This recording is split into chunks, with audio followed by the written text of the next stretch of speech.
¿Qué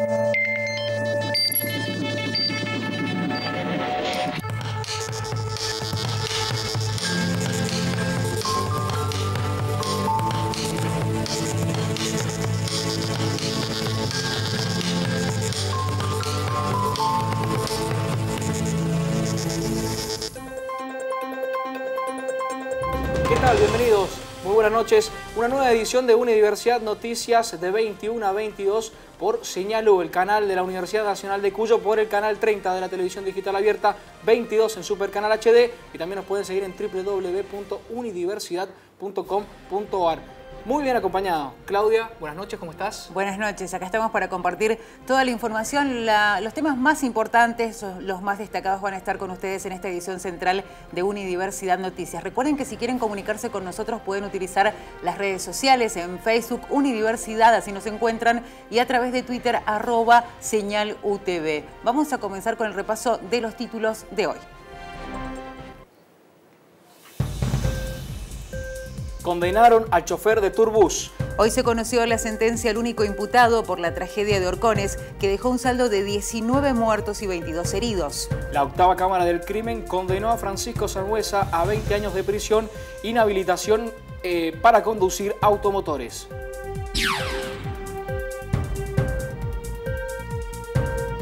Audiencias públicas por el gas. Durante esta semana se lleva a cabo las audiencias convocadas por el Enargas para determinar los valores de transporte y distribución de gas que se actualizarán a partir de abril. Mañana será el turno del reclamo de Ecogas en la audiencia de Tucumán, donde expondrá su pedido de aumento del servicio. Se calcula que las facturas después de las subas llegarían con un 50% de aumento. Brasil. Temer desistió de la reforma jubilatoria. El presidente de Brasil dio marcha atrás con la reforma económica más ambiciosa de su gestión, ante la resistencia de los sindicatos y de la población en general. La reforma quedó sepultada luego de que el gobierno admitiera no tener los 2/3 de los votos de la Cámara de Diputados para poder aprobarla.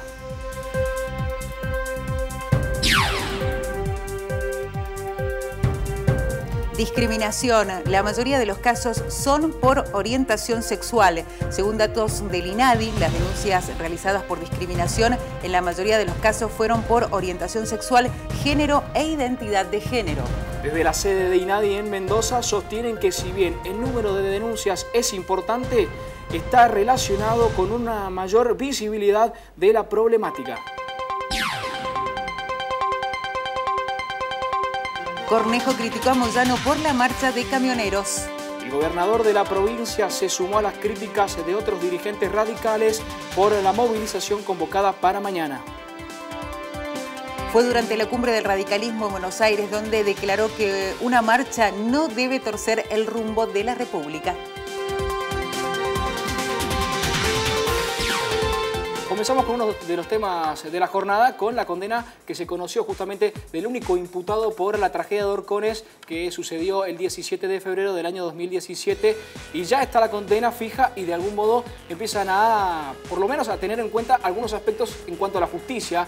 Recordamos que esta es una decisión, mejor dicho, una condena histórica para la justicia de Mendoza, que no se había dado más que nada en el ámbito del tránsito, ¿no? Exactamente, es la primera vez que se condena a un chofer de un micro que haya intervenido en algún accidente en relación a las muertes que puede provocar algún accidente, y en este caso recordemos la tragedia de Orcones. Para hablar del tema estamos en comunicación con Ernesto Gutiérrez, periodista y colaborador de Unidiversidad, que nos va a contar un poco cómo se dio finalmente esta condena que conocíamos hace algunas horas. ¿Qué tal, Ernesto? ¿Cómo estás?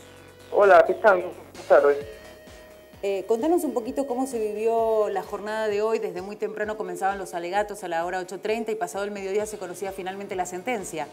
Bueno, como vos muy bien lo decías, desde las 8:30 de la mañana de hoy se desarrolló en el Salón de Actos del Poder Judicial la última audiencia por el juicio de Turbus, que tuvo alegatos, mientras que las sentencias fueron pasadas las 13 horas.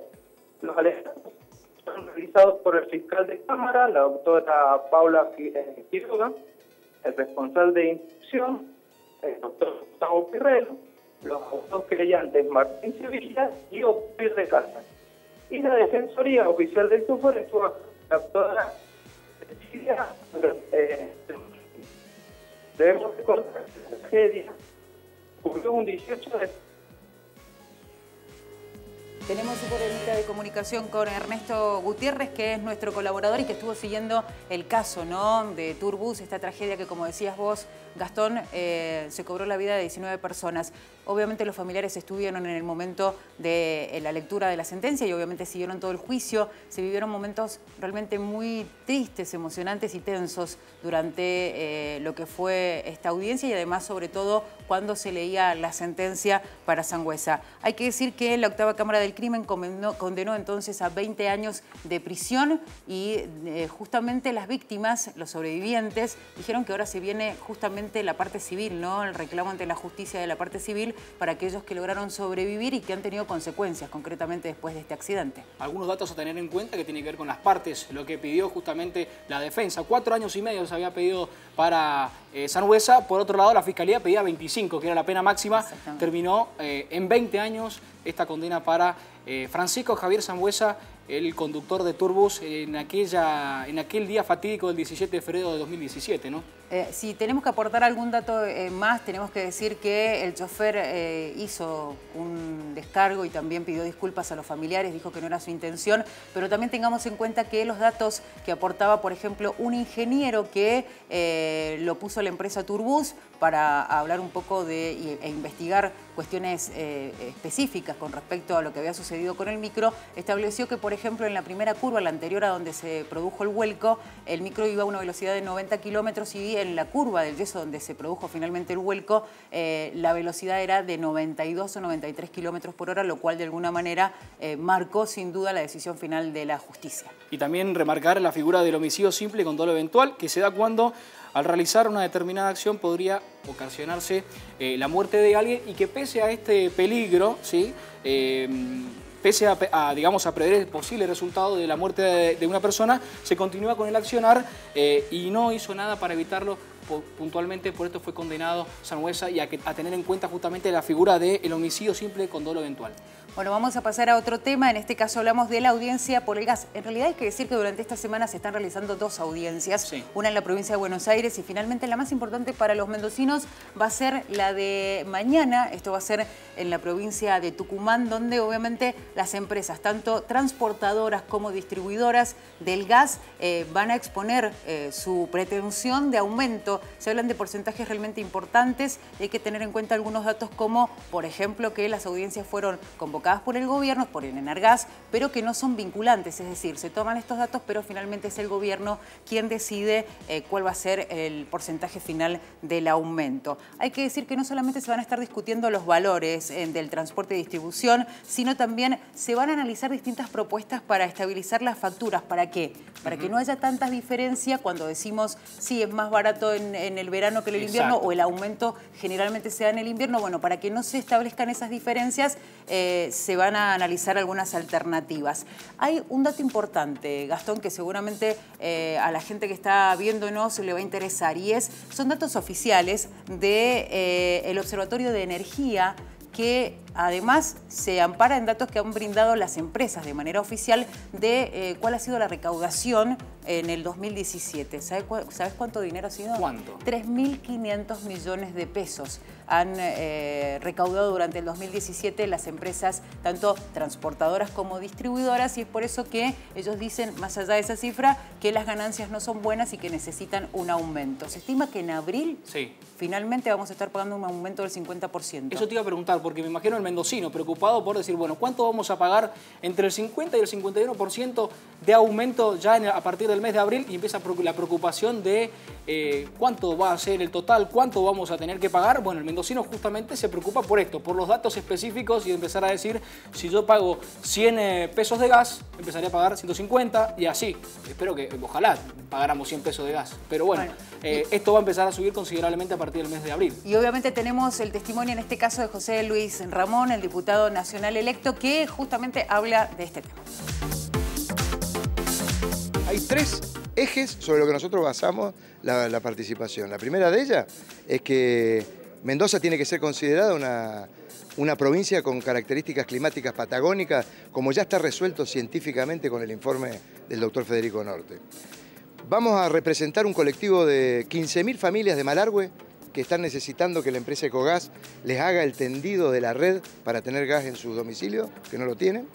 Y tenemos un problema muy serio en Mendoza, que es que todas las pequeñas y medianas empresas están siendo sometidas por el problema que tienen con la factura de electricidad y con la factura de gas, que está totalmente desmedida e inadecuada con los ingresos que tienen las pequeñas y medianas. Cuando hablo de pequeña y mediana empresa estoy hablando del kiosco, de la mercería, del pequeño comerciante, de aquellos a los cuales el Estado debiera estar cuidando. Perfecto, ahí pasaba la palabra de José Luis Ramón, que aclaraba el tema de la suba del gas y que también posiblemente ya en algunos meses vamos a estar al tanto de la suba de energía, que también puede llegar a alcanzar aproximadamente el 10%, otra medida que va a afectar justamente al bolsillo del mendocino de forma directa. Yo creo que más de uno va a tener que empezar a ajustar los números y acomodar la economía. Vamos a pasar a otro tema porque hoy la noticia a nivel internacional la da Brasil con esta decisión del gobierno de Michel Temer de dar marcha atrás con la reforma jubilatoria. Además hay que decir que era uno de los grandes proyectos económicos que tenía el gobierno de Temer con la intención de alguna manera de responder a los requerimientos de las calificadoras internacionales, entre otras medidas que ya había tomado el gobierno de Brasil. Así es. Bueno, algunos datos específicos que tienen que ver con esta medida. No encontró apoyo de los diputados. Necesitaba justamente 308 votos para, de algún modo, empezar con el tema de esta reforma jubilatoria, algo que no pudo encontrar en consenso el presidente de Brasil y que se puso en contra prácticamente a todos los sindicatos y un 70% de la población brasilera que estaba en contra de esta reforma jubilatoria y que, bueno, llevó a esta decisión posterior del presidente Temer. Una decisión, obviamente, y un proyecto absolutamente antipopular, es lo que decían los medios de Brasil. Y además hay que decir que en las últimas jornadas y desde hace tiempo se vienen realizando manifestaciones por parte del pueblo brasilero que se opone a las medidas económicas del gobierno. ¿Cuál es la prioridad que tiene ahora? Y en eso ha puesto el foco el gobierno de Temer, militarizar a Río de Janeiro. Se amparan en la ola de violencia y de inseguridad que hay en esa zona de ese país. Así es, las principales medidas y ya empieza a vivirse de algún modo momentos de tensión en el país de Brasil. ¿Te parece que empecemos a repasar y cambiando un poco de tema algunas de las noticias que se encuentran reflejadas en nuestro portal en www.unidiversidad.com.ar? Noticias que tienen que ver con la producción propia de nuestros compañeros. Ya vamos a empezar a mencionar de a poquito con el correr de los noticieros los nombres de algunos de nuestros compañeros. Por ejemplo, uno de ellos es Santiago Serrano, está también Virginia Divari y muchos de nuestros compañeros que se encargan de informarnos a través de este portal. Sí, de generar los contenidos que se pueden ver a través de www.unidiversidad.com.ar. Bueno, esta nota es de Ignacio de Vidafañe, que habla justamente de que Mendoza se encuentra en el segundo lugar de las provincias más enrejadas del país, con un 94,6% de los hogares mendocinos que cuentan al menos con alguna medida de seguridad ante un posible hecho delictivo. En el primer lugar está Neuquén, ¿sí? Con el 95,9% de las viviendas, algo que llama poderosamente la atención. Otro de las noticias que se encuentran en nuestro portal es la que estamos viendo en pantalla. Elecciones de reinas son un claro ejemplo de violencia simbólica. Bueno, esta frase es justamente de Perla Prigozhin, quien es la coordinadora nacional de la Conshavik, que bueno, que de algún modo pone en el tapete justamente en época de vendimia todo este debate que surge de los concursos de belleza, si se quiere, la pueden encontrar en nuestro sitio web. Si se quieren informar un poquito más, se encuentra, es una nota que le realizó justamente en Radio Universidad.